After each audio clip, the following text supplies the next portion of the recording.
కోడంగల్కి తీసుకొచ్చి నువ్వే నేను కాబోయే ముఖ్యమంత్రి అభ్యర్థినని అది ఇది నానా అన్ని వేషాలు వేస్తే గెలిచినావు.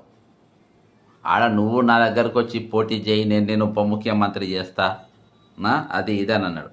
ఆయన గాలి తీసినట్టు ఆయన But I would like to come on record and say that I am happy कि दफ्तर दारू इत्तेहादुल मुस्लिमीन में ही रहेगा। मजलिस इत्तेहादुल मुस्लिमीन के दफ्तर दारुसलाम से ही अकबर ओवैसी का जनाजा जाएगा।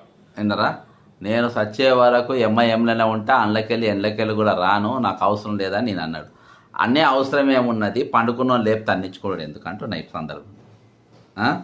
అనాలెందుకు, తన్నించుకోవాలి ఎందుకు? ఈరోజు ముఖ్యమంత్రి అనేతోడు తన స్టాండర్డ్ను మెయింటైన్ చేయాలి. తన స్టాండర్డ్ను మెయింటైన్ చేయకుంటే దిగజారి